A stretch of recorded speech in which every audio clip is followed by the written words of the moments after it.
in the original, fairy tales are super tragic. They're sad. Yeah. Totally. Yeah, the original fairy tale, it's not a fairy tale. It's a freaking tragedy. Yeah, they are tragedies. Like so, like in the original, like the Little Mermaid is like, falls in love with this guy, but. Hello and welcome everybody to another episode of Jobless Weebs, episode 46. Yep. And as always, this is Brian, and with me today, Marco the Britbone Mexican. Yep. And here to talk about anime with everyone. Like every week. Like every single week. It was pretty funny actually. A previous Sunday recently, I was visiting my parents' place. Some family was visiting in town, and at my parents' place we were talking about something. Oh man, I wish I could remember off the top of my head. we were talking about how I should try sports, like just in general I should be more active. I'm not active. And they said, oh yeah, maybe you could like try golf or something. That's like, it's a nice sport, That's like the laziest of sports. Yep. So yeah, and it was like, it was a good time. Not to be mean with professional golf players, because of course, they're getting their workout routine might be. Yeah, they work and they do fantastic.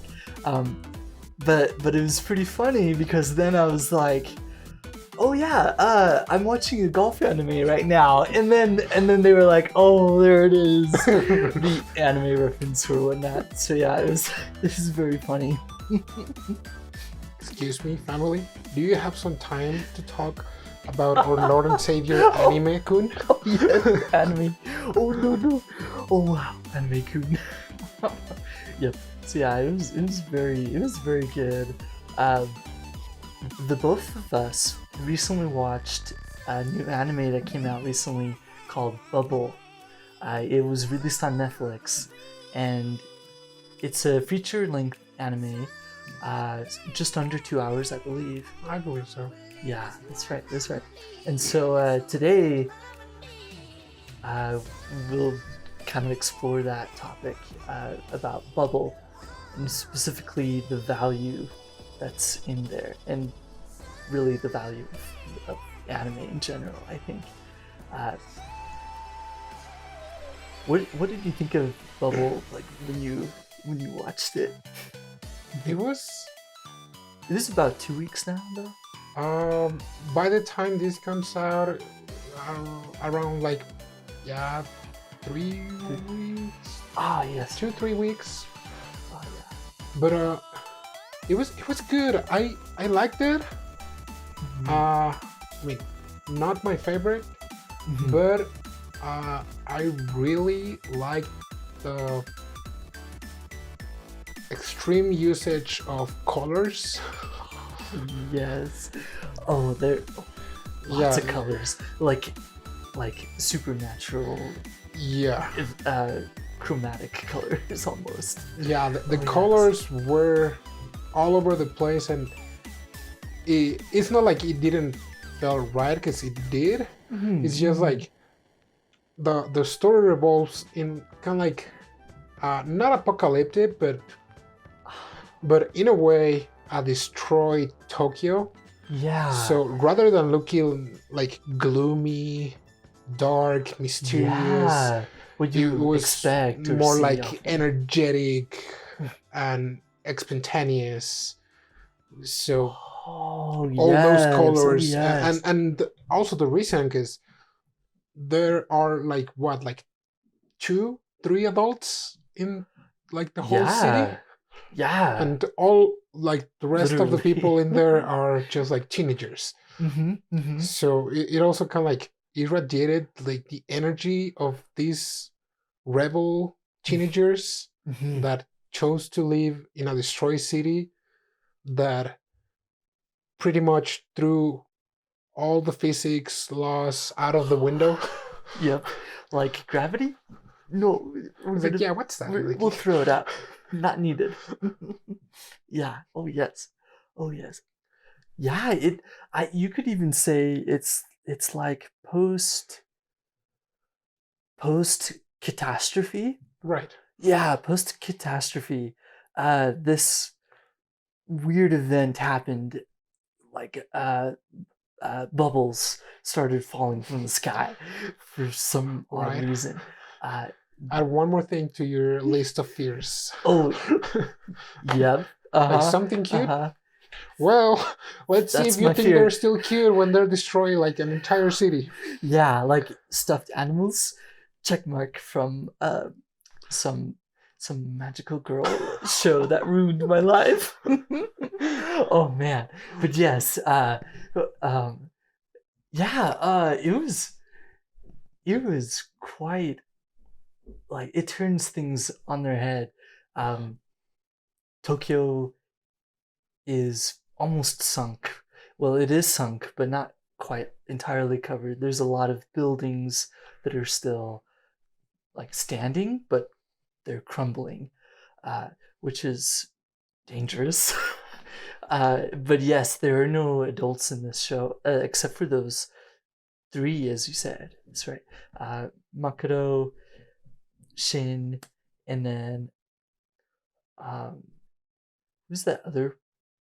I'm surprised you even remember their names. No, oh no, I just remember those names for them. Oh yeah, we could look at. That's right. Oh, okay, so yeah, it was Makoto, that was the researcher. Yeah. Shin, he was the kind of like the trainer, caretaker. Yeah, you could say caretaker. Yeah. And kind of like a retired parkour enthusiast, or well,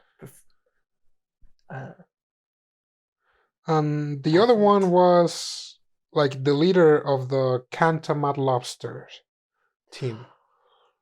Oh, okay, that's why. Okay, Yeah, so this guy. he's the leader. Oh Right? yes. Yeah, because the rest of them Mad are lobsters. kids. Oh my gosh! Wow, that's right. The rest of them are young teenagers. It is quite a story. The setup with all the kids are they lost their family when this event happened in Tokyo, and so the rest of Japan, they basically closed off Tokyo, and they're like, don't go in there, it's unsafe, it's dangerous. And these kids go anyway because they're rebels. They love doing parkour in this ruined Tokyo, since of course gravity is not quite a thing anymore in this little bubble, which is fascinating. They literally use this new environment to do awesome capture the flag games, basically. So it's really a treat to watch, to see that high energy. I think that it's a huge retelling of The Little Mermaid, especially since the girl kind of thinks of herself as the Little Mermaid in the story. Yeah, they do kind of like give a retelling of the Little Mermaid, and especially I mean the girl, her name, or like oh yes, the name that she was given was Uta. That I think that Uta means song. I believe it does mean song. Which is kind of weird because I like for some reason, and that is one of the things that I like about anime movies, because they're very picky with the names, and somehow it's not like they trying to make a joke out of it, but it's like they're trying to convey something, because it's like Uta is song, and Hibiki, that's I think it's sound. Oh, there you go. Okay. Okay. So and so Hibiki is the boy. That's right. And so like the movie stars like in this kind of like lawless place. Because it's not quite like a city anymore. Yeah, I mean, it seems that they do receive supplies from outside, and they do get some fish or stuff from like sea. And one of the teams is sponsored from the outside. Yeah, because since they they're like have streaming their or something. YouTube channel or whatever. Right. So yeah, it's kind of a weird thing that it's not even like a city sport or like a Japan sport. It's kind of like they're doing their thing. But I mean, that's a lot. Like whomever wins the game of capture the flag, then that's the person who gets the supplies or bets or whatever. And that's right. That's what it is. Yep. And it's like that's the anime part again, because they didn't really gave any explanations as to where the bubbles came from or what originated with them. We see a lot of times like the researcher Makoto is always like investigating stuff, and they're like, oh yeah, these readings look pretty similar to when the events started happening, but they never really tell you that's right what was with that event, like what caused it. It's like no, just one day it just came out to be.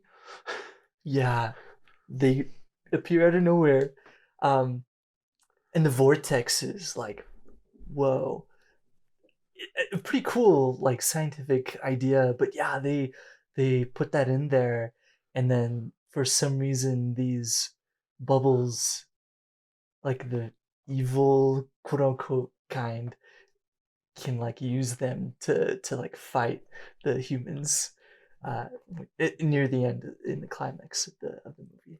But yeah, it's very, you could say like a soft science almost. Yeah, at the same time, I don't think like the focus was really on the bubbles, because you're like in your standard, like a means to an end. In your standard Hollywood movies, it's like you need to know like what's gonna happen, or like why did something happen. And like, okay, yeah, like your standard superhero movies, for example, is like, if you have a bad guy that is going to appear, you just don't throw the bad guy. It's like you give the bad guy a tragic backstory that make him go bad, and also a tragic backstory to the good guy that make him go good. And then like they clash and that stuff. But with this one, it's like, yeah, throw bubbles. Yeah. Yep. Like, and do screw physics. But yeah. Screw physics. We're gonna focus about the parkour and the bubble girl. Oh yes. The bubble girl. Literally. So it was really weird. Along with this like inexplicable things about where the bubbles come from and stuff, for some odd reason, like she comes out of a bubble, or she gets formed into a person from being a bubble. So it's really, really odd how she comes about. She sees him kind of in danger under the water. She like goes over to him, saves him, I guess. They end up like going back together to the main camp. But yeah, and of course with the Little Mermaid, that whole story is about the Little Mermaid going to the human world. Yeah, to the prince. And then at the end, she has to, try to save the prince, but she has to return to the sea and kind of become the foam of the ocean again, and not go back to the prince again. So yeah, for her, Uta, she is a bubble, and she has to like return back into the bubble form that she was. Yeah, so that part was weird, because like at the beginning, like she pretty much kissed him, right? Like that's right, so he wouldn't drown. That's right. That's what I was thinking too. And yeah, as she kissed him, it was like she took like a human form. Yeah. And still she had some bubbles on her hands, which she covered up with a glove. But she never dared to touch Hibiki.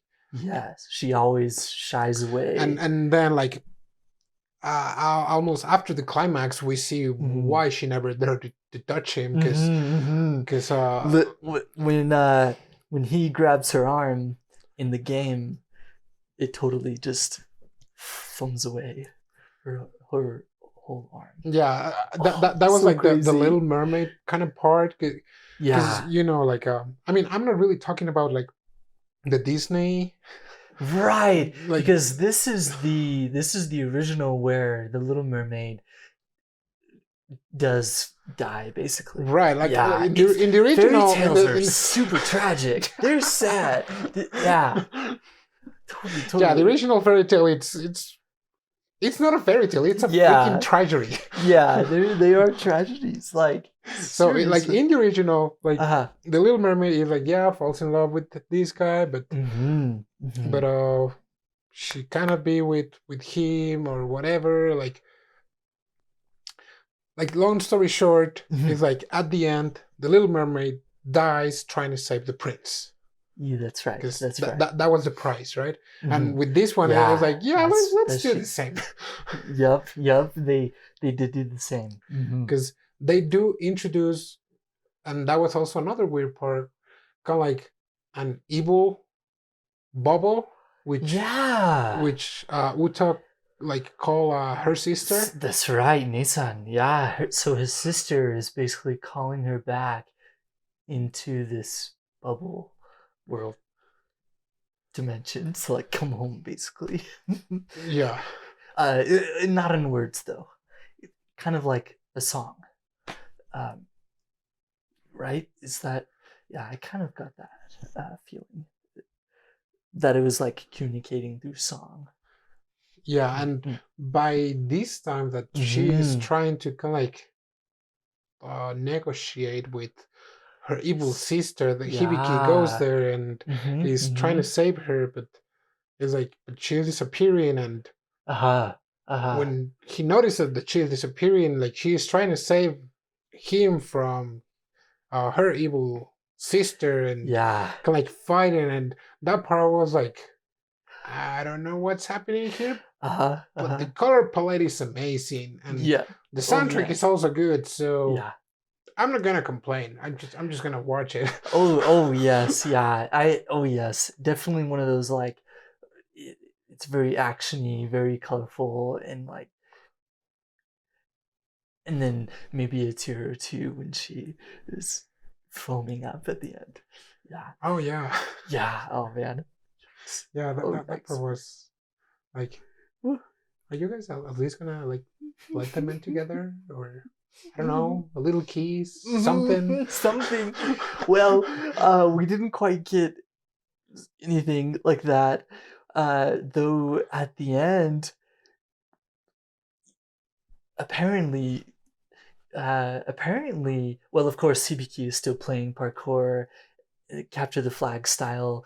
We see at the end they're still doing that, and then you see a bubble following him around, and you hear her laughter at the end, going along with him. So yeah, Uta is still around, but not as a human. So right, it is one of those anime endings. Now that I realize, it's like, right, yeah, it's great, like, but nothing was fixed. Oh man, like the bubbles were still there. Yeah, it's an anime ending. Oh goodness, like the bubbles were still there. They're still around the world. I mean, yeah, some things did get fixed, like Tokyo. Like Tokyo is rebuilding. It's not as Tokyo was rebuilding. Yeah, but the bubble was still there, kind of like something like the big evil sister. Yeah, she was not there, but the bubbles were still there. She vanished. Yes, the bubbles were still there. All over the world now, because you see different parts of the world, kind of like at the beginning when the bubbles first started, because they were all over the world.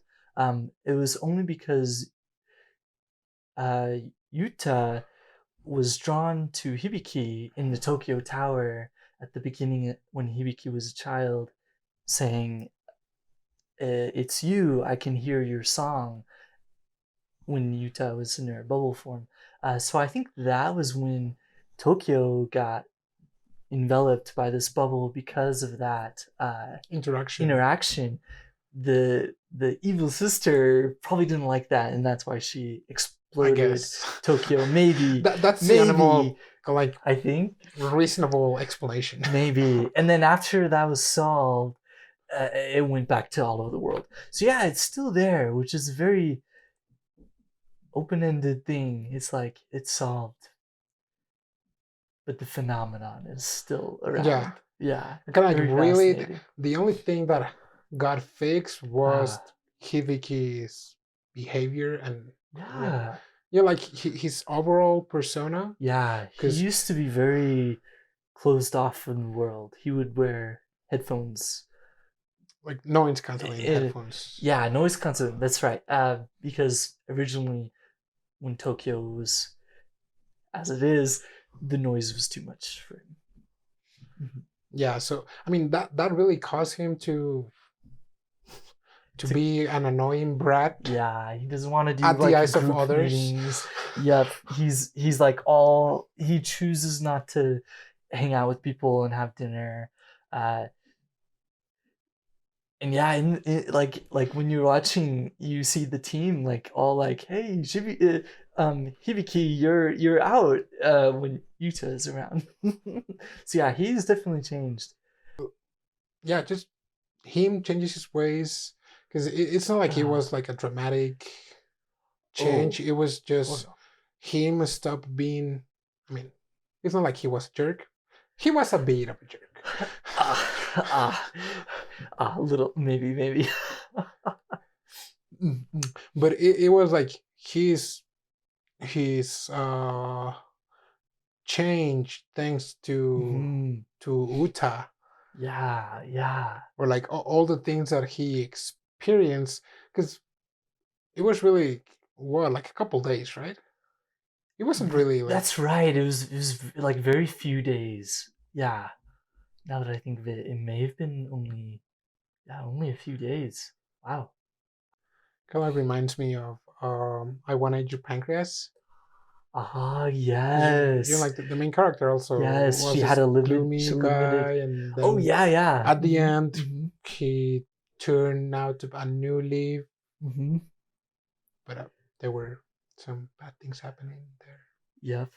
And then the girl's like full of life, even though she has a time limit to her life.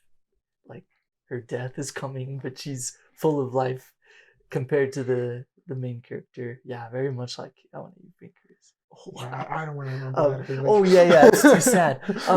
So I was thinking, and we even touched upon already, like it is open-ended story. There's no real explanation to the bubbles. The girl, it's never really explained, like especially like she is a bubble kind of a thing. So I was thinking like why this story, and I guess why the Little Mermaid also. And I had a thought that maybe it was kind of a to show that the body is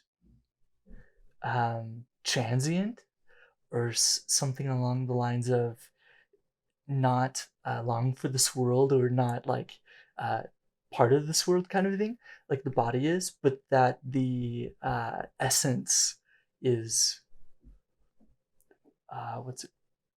the essence is substance. Okay. Something like that. So yeah, that's what I was thinking about this, since like the Little Mermaid has that kind of connotation. She kind of loses her body or whatnot, but she's still around, like as a bubble. So I was thinking about that, and I was thinking like, okay, that's a cool idea. And then I thought also maybe that could tie in with like anime too, how anime is animated a certain way, and to see like Tokyo in this weird gravitational weird phenomenon, it's like it's not real, it's not based in like reality, but it's really cool to like explore that and stuff. Yeah. So I was thinking like that's kind of a cool thought. But yeah, I was thinking what your thoughts would be on that. Right. At the beginning, I didn't really pay a lot of attention. I mean, in the sense of, oh yeah, it's just silly reading The Little Mermaid. Yeah, yeah. And then as they're reading like the tale and like the climax is happening, and how Uta just straight up called Hibiki her prince. Ojisama, yeah. Oh, that was the first thing that she said to him. Ojisama, when she came up to him. That's right. That's right. Prince. So I was like, okay. Because we have seen recently a few movies where they're grabbing like the essence from an old fairy tale. Oh yeah. They're kind of like bending it in a way that ends up not being the same story, but it kind of like have like the roots of the original one. Yes. Like Belle. Yeah, we had something similar with Belle. It was like a girl and a beast, but the story turned out to be something completely different. Ooh, completely different. Yeah, like we were thinking Beauty and the Beast, but there's no romance for the Beast, like in that way. Yeah, there was no romance, and like the love that she felt for the kids was more like a maternal kind of love. Yeah, or like protect them. Yeah, absolutely. Which they were going through. Yeah, which in these cases, like in The Little Mermaid, The Little Mermaid loves the prince. Is not so much kind of like the Disney movie is like, the Ariel has a crush on the prince, but mostly she wants to experiment the world. Yeah, out like up on the land. Yeah, but in this one, like the bubble had set her side to Hibiki specifically. So it's like that was kind of like the root part. Okay. And then it morphed. Yeah, and then it morphed. Changed. Kind of like, we're not really gonna focus on any romance because this dude is an emotional mess. Yes. Oh yes. And this girl is not even a girl. She's some supernatural. She was kind of like a newborn animal. Not even a baby, because it was like she was like that explains a little better too then, because she acted like a cat in the beginning. You could say she had no human social like grounds or anything. Right. Yeah. So from there, I kind of like saw what they were doing. Is like obviously you have to put some bad guys out there, and kind of like I really thought the bad guys were like the masked team. Oh yes, the YouTube Undertaker team. Mm-hmm. Yeah, I thought that was gonna be it. Like they kidnapping Makoto, and that's about it. That's probably gonna happen to Uta, but like that's about it. And it's like, oh no, the real bad guy, it's the sister. Yeah, the other bubbles or what have you. Yeah, this is the ending was not what I was expecting, because he's just like there with a bubble right next to him. Yeah, and he suddenly enjoys life, which I guess at the end of the day that was the the real point of the movie. Yeah, like a change in Hibiki, because he was like, as you mentioned, like he was closed off from the world. He was like doing parkour because he was one of the best. Oh, he was. He can do routes that other people, shouldn't attempt, because, the bubbles are sometimes unstable. Yeah, but he can do it. He did it. Yeah. And so we see that change in him, that at the end he's like, just learns to be a person kind of thing. Yeah. it shifts to a complete story for his core, for his life. Okay, I actually think I did write down a couple of the quotes because I loved that. I loved that they said, let's see here. Oh, here we go. Things to the effect that, or this is what he said. I became myself for the very first time. And that was when he was saying, like, oh, you came into my life. Right. And then she said, at that ending part, when we see her foaming, she said, so that I could be the me that I wanted to be. So yeah, it's incredible that it wasn't about romance. It was about that. Yeah, it was. It was quite like one of those books that are like personal improvement. Oh, okay. Like you can do it. You can do it. Oh, okay. Oh yes. It kind of felt like that, and it makes sense because you know these movies normally the characters are like are teenagers, like either between like 13 to 17. Oh, sure. That's the age range normally in these movies.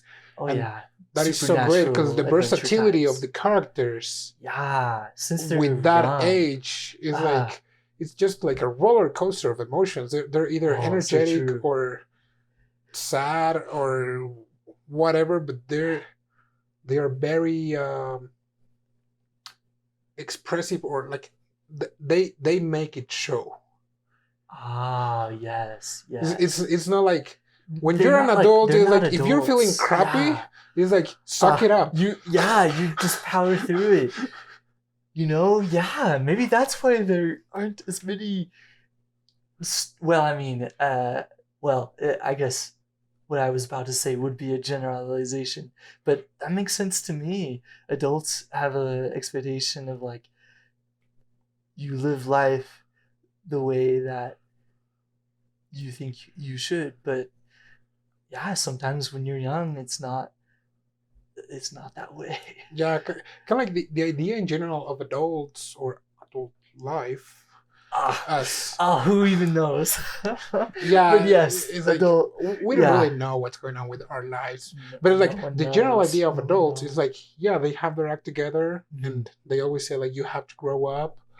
So like any signs of weakness or whatever, it's not allowed, like in the adult world, or at least that's how it's always portrayed in anime. In some other movies, like like the adults are like.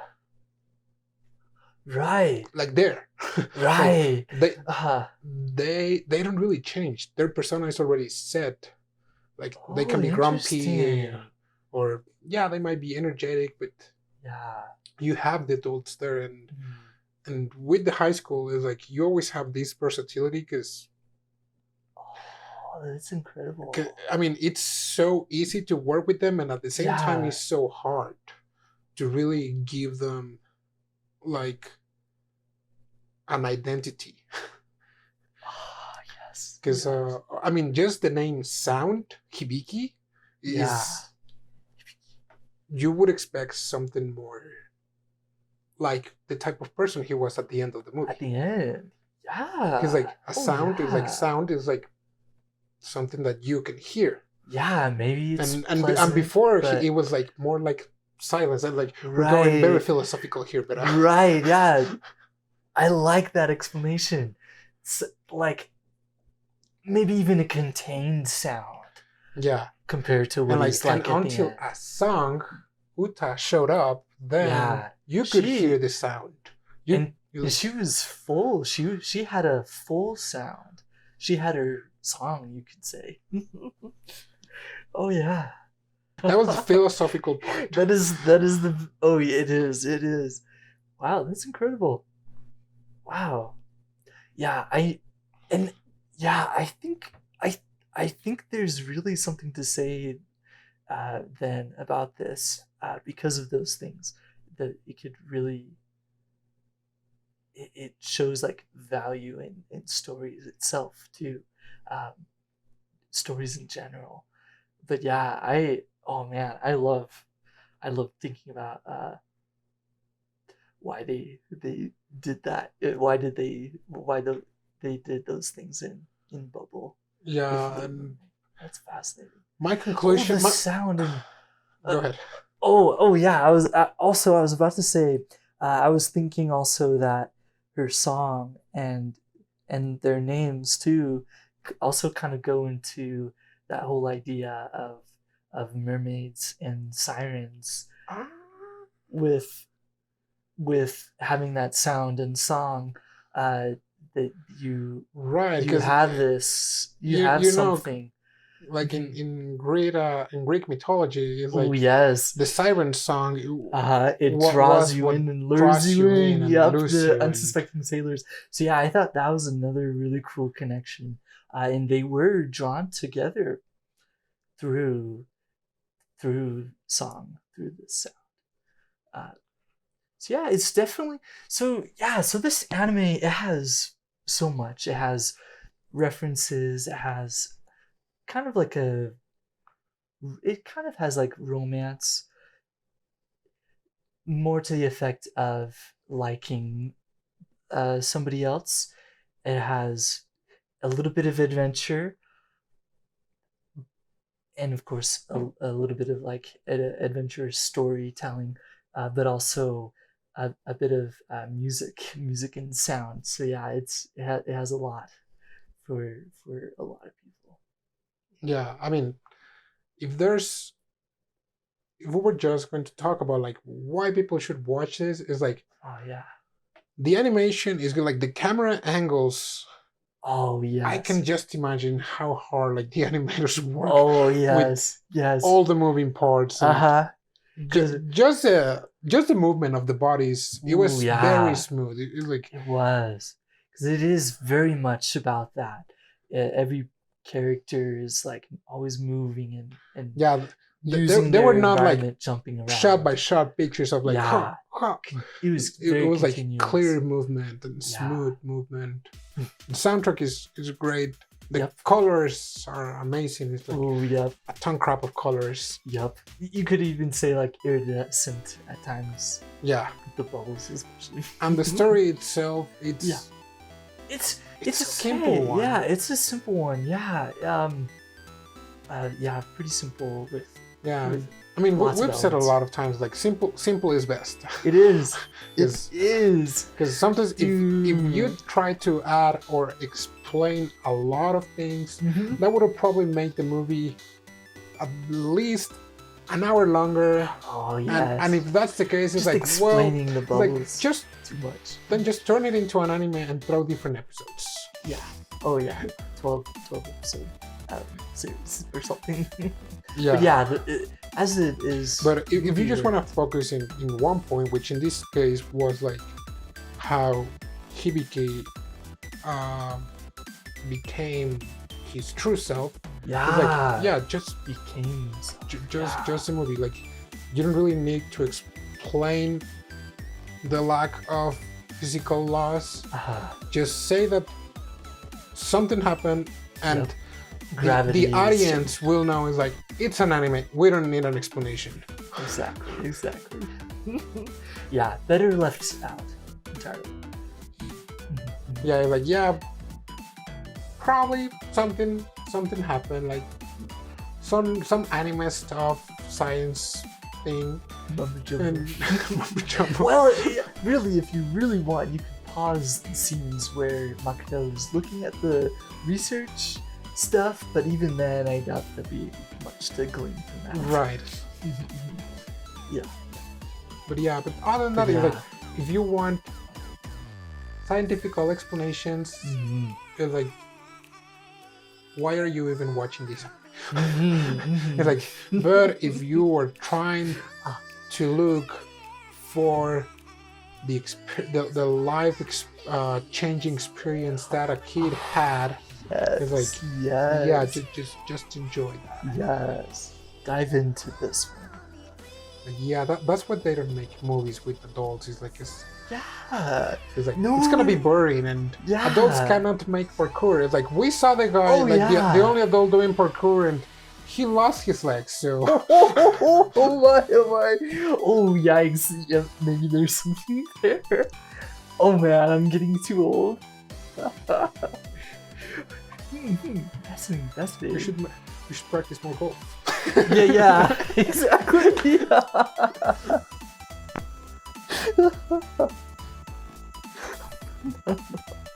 Oh wow. But yeah, overall, I think I liked this one. Definitely recommended. Yeah, it's available on Netflix, so you can watch it whenever you want.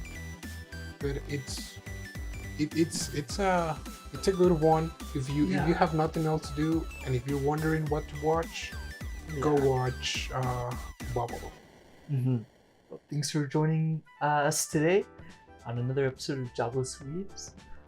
This has been we talked about Bubble, and this has been Brian. Marco the Viva Mexican. Keep watching anime, and we'll see you next time. Yep. Till then.